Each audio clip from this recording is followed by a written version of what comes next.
Thank you for the warm words of welcome.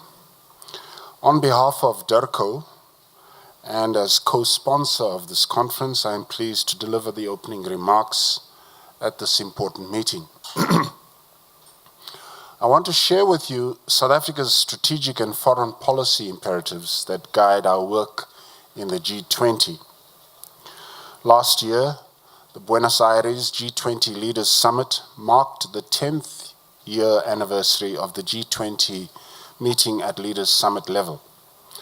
It was an historic opportunity for the leaders to reflect on current global economic, financial, and developmental challenges.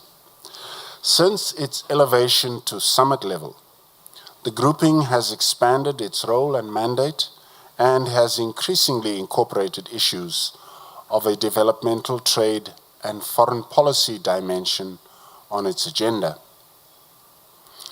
My focus today will be on two broad areas. Firstly, I want to outline South Africa's foreign policy approach to its engagement with the G20. And secondly, I want to outline our priorities in terms of the developmental agenda and G20 support for Africa in particular. So, South Africa's foreign policy approach to the G20, firstly. In terms of our foreign policy approach, South Africa's participation at the G20 is guided by the four strategic foreign policy pillars. 1, advancing our national interest to attain domestic objectives. 2, enhancing the African agenda and promoting Africa's sustainable development. 3, influencing the global multilateral architecture. And 4, advancing the agenda of the Global South through strengthening South-South cooperation and North-South dialogue. Our participation in the G20 seeks to provide strategic direction in establishing an international economic and financial policy platform that will drive and negotiate the best possible outcomes for South Africa, the African continent, emerging markets, and the developing world. Given the overlap between our own National Development Plan, the African Union's Agenda 2063, and the United Nations 2030 Agenda for Sustainable Development, there exists high levels of synergy between South Africa's domestic priorities and the AU's Agenda 2063, as well as the UN's Agenda 2030 for Sustainable Development. As the only permanent African member of the G20, South Africa continues to coordinate its position with Senegal as the representative of NEPAD and the current chair of the African Union, both of whom participate at G20 meetings as invited guests.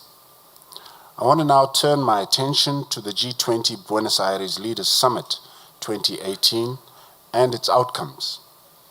Guided by its own development priorities and the AU's development blueprint, Agenda 2063, South Africa participated in the Buenos Aires Leaders Summit that was held under the theme, Building Consensus for Fair and Sustainable Development. The summit focused on the priority areas of the future of work, infrastructure for development, and a sustainable food future. Despite prevailing geopolitical and international trade tensions, the G20 leaders were able to muster the political will to adopt the Buenos Aires Leaders' Declaration by consensus. It was underpinned by the leaders, and I quote, renewed commitment to work together to improve a rules-based international order that is capable of effectively responding to a rapidly changing world, close quote. This was a significant achievement, recalling that the recently held G7 and Asia-Pacific Economic Cooperation summits were unable to adopt a consensus declaration. This is also significant given the prevailing backlash against trade, multilateralism, and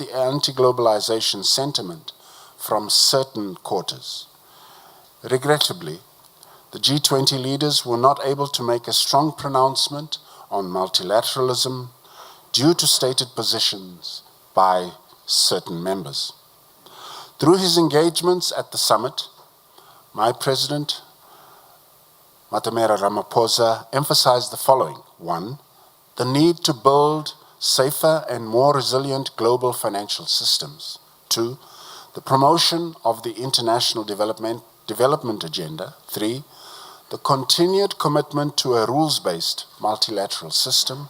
4, the need for inclusive growth and sustainable economy. And 5, the rejection of seemingly rising unilateralism and protectionism. South Africa utilized the summit to promote and strengthen the interests of the African continent and the Global South by focusing on the following 10 important priorities and outcomes. 1, sustainable development. Whilst the negotiations were robust, South Africa managed to focus the leaders' attention on Africa's developmental agenda. The Buenos Aires update and the G20 action plan outlines the G20's collective concrete actions towards achieving the 2030 Agenda for Sustainable Development. In this regard, South Africa emphasized the need for G20 support for the implementation of Industrialization in Africa initiative. The leaders agreed to continued support for the G20 partnership with Africa, including the Compact with Africa under the Finance Tract, #Skills for Girls, and Rural Youth Development initiatives. Further, the summit endorsed the G20 high-level principle on sustainable habitat through regional planning and launched the G20 initiative for early childhood development. 2, illicit financial, I prefer to call them illicit financial outflows, as opposed to illicit financial flows. However, despite initial resistance from some members, South Africa managed to reaffirm the leaders' collective and continued support for the G20's prioritization of addressing illicit financial flows as a developmental issue for Africa. This is of particular significance following the findings by the level panel on IFFs, which identified the scourge as a major impediment to Africa's development.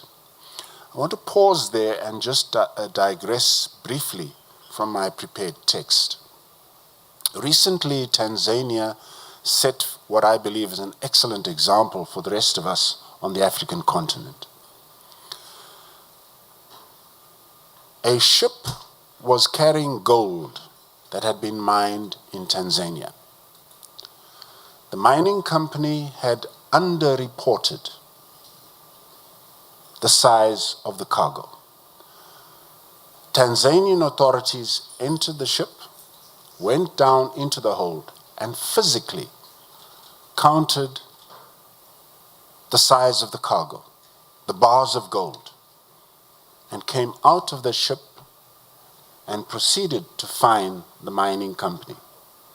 The fine was very substantial. It ran into tens of millions of US dollars.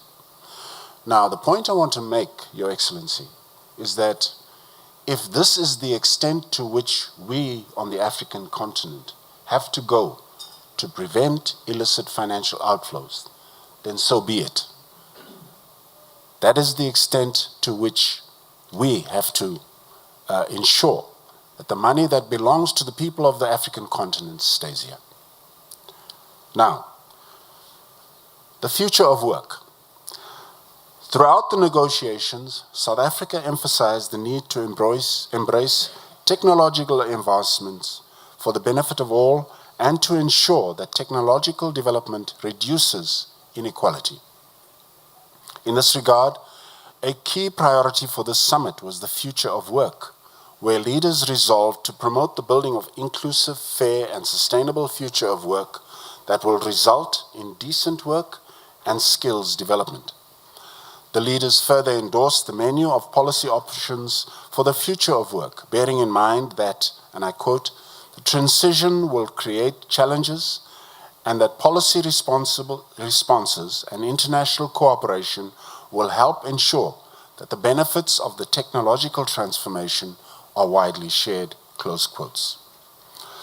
4, trade. Unsurprisingly, the negotiations on trade were the most controversial. The proposed text was problematic for 3 reasons. 1, it did not reference the current trade tensions. 2, the text was negotiated by a small group of countries and presented to the rest of the group as a, quote, delicate, balanced, and negotiated text that cannot be changed, close quote.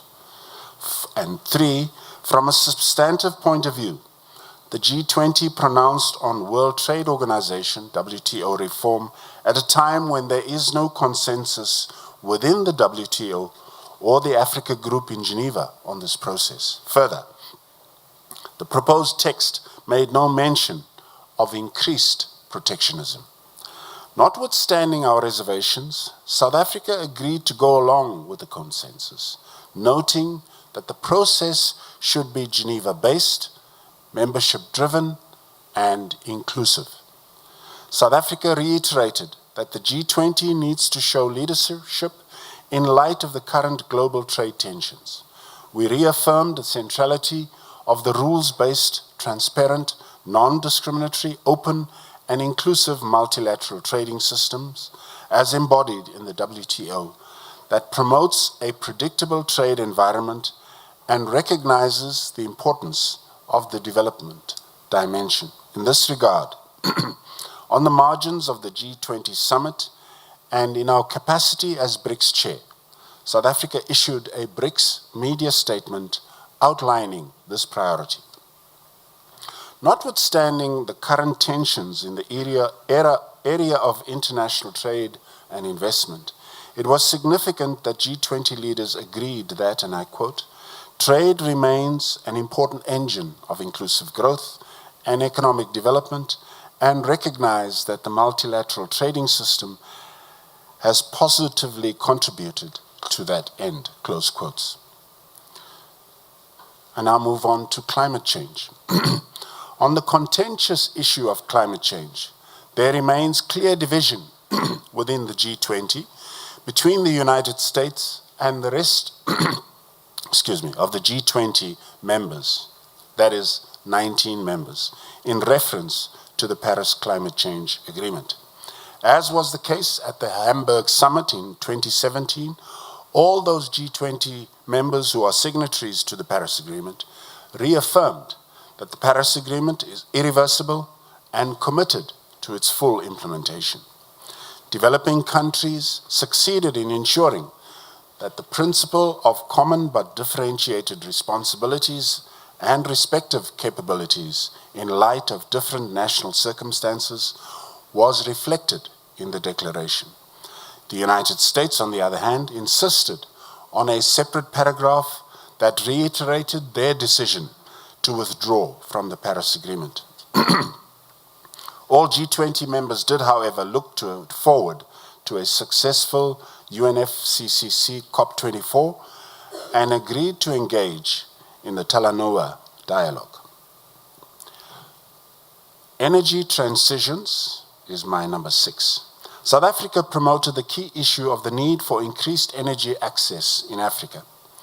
Reference to energy transitions reiterated the, and I quote, acknowledgement of the role that all energy sources and technologies in the energy mix and the different possible paths to achieve cleaner energy systems, close quotes. G20 leaders recognized the opportunities for innovation, growth and job creation through increased investment in cleaner and sustainable energy sources, including renewable technologies and infrastructure. 7th, education. G20 leaders launched the G20 Early Childhood Development Initiative and made the firm political statement that, and I quote, access to education is a human right and a strategic public policy area for the development of more inclusive, prosperous, and peaceful societies, close quotes. The importance of girl education was also underlined. And now move on to digitalization. South Africa joined other members in highlighting the need for digital inclusion and G20 support to address digital divides. G20 leaders welcomed the G20 repository of digital policies to share and promote the adoption of innovative digital business models. The importance of the interface between trade and the digital economy was highlighted. A sustainable food future is the next point. G20 leaders reaffirmed their commitment to addressing challenges of food security that is crucial to achieving a world free of hunger and all forms of malnutrition. In this regard, the G20 will build on the G20 food security and nutrition framework to promote sustainable agriculture in rural areas with a specific focus on sustainable soil, water, and riverbanks management. As a collective, the G20 members endeavored to work with the private sector, the scientific community, and all other relevant stakeholders to enhance value addition, productivity, efficiency, sustainability, and upgrading in agro-food global value chains, and encourage initiatives to reduce food loss and waste. And now move on to gender mainstreaming. G20 leaders agreed that gender equality is essential for economic growth and fair and sustainable development, and that gender will be mainstreamed across the G20 working groups. G20 leaders noted progress made in achieving the G20 Brisbane Summit commitment to reduce the gender gap in labor force participation rates by 25% by the year 2025, and recognized that more needs to be done. On the issue of health, South Africa continued to spearhead the G20's work to advance countermeasures to antimicrobial resistance, or AMR, through national and regional action plans on AMR based on the One Health approach. The summit noted the work done by the Global AMR Research and Development Hub with a view to exploring practical market incentives for the hub's sustainability. As per the Argentine presidency's priorities in the field of health, G20 leaders endeavored to address malnutrition and childhood overweight and obesity. Of importance to Africa, G20 leaders stated their commitment to ending HIV/AIDS, tuberculosis, and malaria, and looked for the successful 6% replenishment of the Global Fund in 2019. Ladies and gentlemen, Your Excellencies, we believe that the above outcomes presents an important step in ensuring that the G20 strengthens and provides political support to the UN-led processes of sustainable development and to promote Africa's development agenda. In conclusion, looking ahead to the G20 Osaka Summit, to be held on 28 and 29 June this year, and building on the strong commitment of the G20 to development and African priorities, we are encouraged by Prime Minister Abe's commitment to use his presidency of the G20 to, I quote, lead global economic growth by promoting free trade and innovation, achieving both economic growth and reduction of disparities, and contributing to the development agenda and other global issues with the SDGs at its core, close quotes. Through these efforts, Japan seeks to realize and promote a free and open, inclusive and sustainable, human-centered future society. In this context, the deliberations of this conference are an important input in guiding South Africa's approach and engagement in the work of the G20 during this year, 2019. And I thank you most sincerely.